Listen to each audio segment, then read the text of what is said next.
Vio-Lence, Officer Nice. So this probably isn't a question you've asked yourself out loud, but it's something that we triage our riff selection, our song selection of stuff that we want to work on a regular basis. And it's perceived difficulty. And there's some easy things where we can go, oh man, that guy is just flying on the riffs. They're totally complex. I'm gonna skip it. Go on to something that's more obtainable. And what are some other things that we'll often attribute to being too complex? Something like a Alex Skolnick solo, or something that is of a playing style muscle memory that is atypical. Are we going to want to take on a Meshuggah pattern of alternate picking? Or we'll just easily say, hey, well, I don't have a 7-string guitar or something of that nature. But this song is taught me that something being hard doesn't necessarily have to be those things. This song is hard because it's got a number of different riffs. It makes me think of an early Megadeth song where just about no one attempts early Megadeth songs, because you can hear all the damn riffs on there and you're like, man, learning one song is going to be like learning an album's worth of riffs. And that probably is the case. Well, that's what Officer Nice feels like once you get into it. You're like, damn, it's another riff. It's another one I got to work on. And it's fast. It's covering a lot of the fretboard. And here's the key that makes this song difficult. Not only is it fast on the riffs, and not only do they cover a lot of the fretboard, is there's a lot of riffs. There's a lot of changes. And one of the biggest challenges, at least for me, is the changes. If you're doing something that repeats 4 times, and then you go on and there's a new riff and it repeats maybe 8 times or 16 times, like an early, like a Kill 'Em All kind of song structure. You're like, okay, I just got to get the riff down, and then maybe 3 or 4 more and I got it. But not with this song. This song is, the riffs may show up again, but what happens after them may not be the same. And if they are the same, you're going into them really quick. I like to give people words of encouragement, but that's just the reality on this song. It wasn't a joy. It was demanding, and it's demanding for those reasons. So let me take a look at page 1 and see if there's something I want to talk about. So it's tuned to E. I noticed on a recent live version of this song, at least recent enough where Phil Demo was on it. He's playing in probably from Machine Head. He just started playing, dropping his tuning. So he's playing these songs live. It sounds like about a step lower, probably roughly in the same frettage, but different tuning. And we're probably not going to be the wiser unless we're trying to figure out how to play the song, and then we're listening to the album and it's not matching.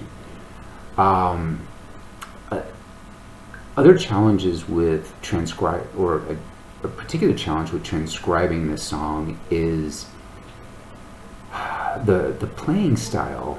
And obviously this is the apex of thrash metal, in my opinion. This album is just fantastic, and it's fast.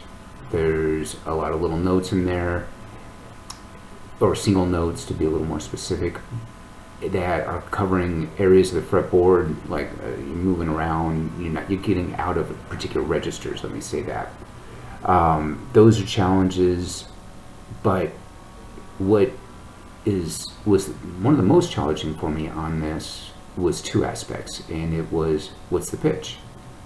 It's going so fast, there's so much gain, that there's not enough time to really discern what the pitch is.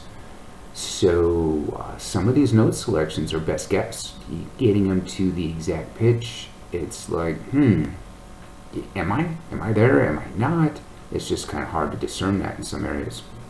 What was the other thing I was going to say? There was pitch.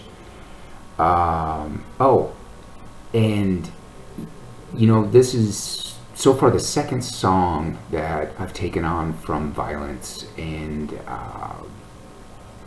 I'm learning their playing style, but I don't have it down yet. Like, I don't necessarily know what to expect in terms of what's creating a certain tonal structure, notes, patterns, however you want to describe it. And, you hear a section of a song and you're like, what is that?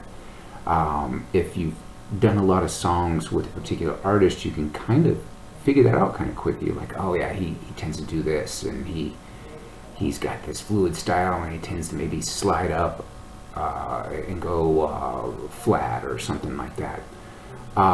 What I am seeing so far is, let's say there's something going on muted with the E string, and then they'll jump down with a quick power chord, and they tend to like first and third fret power chords off the A and D strings. That tends to be an important kind of little root of their power chords and riff structure on this song. And what other song did I do off this album? It was Liquid Courage.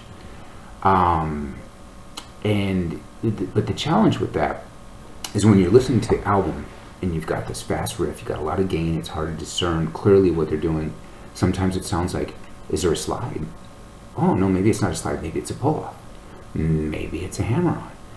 And, well, maybe it's just them just straight up hitting the power chord, but it's going so fast in the mix that it's a little tough to break that out. So that was another challenge in this song. So I'm going to take a look at some of the other pages on here. Look through page 1 and kind of what I talked about briefly, kind of discusses that. One thing that is a particularly unique challenge to me with transcribing and learning these Vio-Lence songs is, to the best of my ability, I want to be note for note perfect with what's going on with the album. But that's not really possible for all the things I just mentioned, at least with my ear. Someone else may have a better ear, they might be able to discern it through the gain, through the speed, interpret their playing style, and maybe nail it. But I doubt it. I look at some of the few playthroughs that are out there. Everyone's a little different, and they're taking their best guess. So best guess is what I want to point you to on, and we'll use the riff starting at 56 seconds to 1 minute and 5 seconds. And also, I'm just going to put these tab sheets, there's roughly 7 of them, equidistant throughout the narrative on this one. And if you want to match them up to what I'm saying, just go through, screenshot them, and then play the narrative again, and then you can kind of look at the riff and hear what I'm talking about. Or you can hear what I'm talking about, watch it on your screenshot. So this riff at 56 seconds and 1 minute 5 seconds. The longer I worked on the song as the days went by, and I was like, well, I thought I had a version that sounded good, but I can't get to it. And when I say can't get to it, it's hard getting in the pocket. It's like, okay, let's try transcribing another way. So this was the latest iteration, and maybe it's far off, maybe it's close. I couldn't tell you. Sometimes, like I said, you're just taking your best guess on kind of what you think you're hearing on these riffs. So that's page 2, and that's that just reminded me of what I want to talk about with that one. One of the particular challenges that you'll run into if you're going to learn something off this album, with this song in particular, is you kind of know in the back of your mind that, hey, maybe this isn't 100% on this riff, but man, I gotta work my butt off on it. And that's a hard thing to push through when you're thinking, I'm putting a lot of time into this particular riff, and it's really hard to discern exactly what they're doing. While at other times, if you're working on a Metallica song or something like that, you can there's enough data out there, and the riffs are usually slow enough that you could go, hey, this is worth me spending the hour plus 2 hours, whatever it is, to work on this complex riff, because that's it. You know, kind of like Master Puppets, where there's all these different variations of it down there. And but that's a challenge with some of these Vio-Lence songs is, you know, you probably never can know exactly what they're doing. It's probably recorded analog, and even if you got a good clear version of it slowed down, you know, just by the nature of the speed and the gain, you're probably not going to get there. You know, at least that's my excuse. That's what I tell myself to feel better. But yeah, you generally want to work your butt off on something you know you're getting note for note, but you're probably not always going to be there with this one. But I think this transcription is close enough. At least you can kind of see in the playthrough and hear in the playthrough, you know, does it match, does it not? You be the judge. And you'll notice on the playthrough, on a couple of changes, I missed them and then kind of came back into it. There's a lot of changes. It's easy to forget them. The riffs are fast. That's just what it is. So taking a look at page 3. Nothing too standing out there. Page 4. You know what? Oh, so the beginning on page 5 at the when you won't see page 5, you'll just see the minute and second numbers. I don't have anything really insightful to say to this, but I like the kind of the melodic flavor that they throw in on these interludes and in some of their solos. So at 2 minutes 53 seconds to 3 minutes 22 seconds, pretty simple stuff, but you'll know what I'm talking about.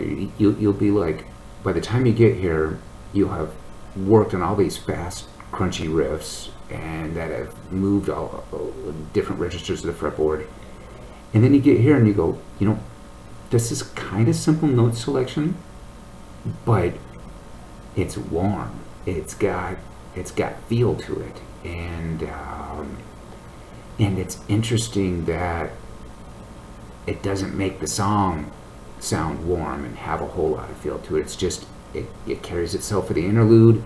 It doesn't impact the grinder, the thrash monster that, for lack of a better adjective, that this song is. But you'll see that in at least solo on Liquid Courage, in this little interlude. Now in the solo, you know, after working through all these riffs and how demanding they were and trying to put this song together, I just didn't have it in me to even attempt to solo. So there is a version of it on Songster. I disagreed with a little bit, but if you don't mind digging in and cleaning up some stuff on your own, you might be able to use it as a template to work on the solo if that's something you want to attack. So hopefully you enjoy this tab. Hopefully it gives you the opportunity to play the song where maybe you would have never taken the time to transcribe it yourself, and you get to you know, keep this thing alive and kicking, because it's a great one from the 90s. Have a good one.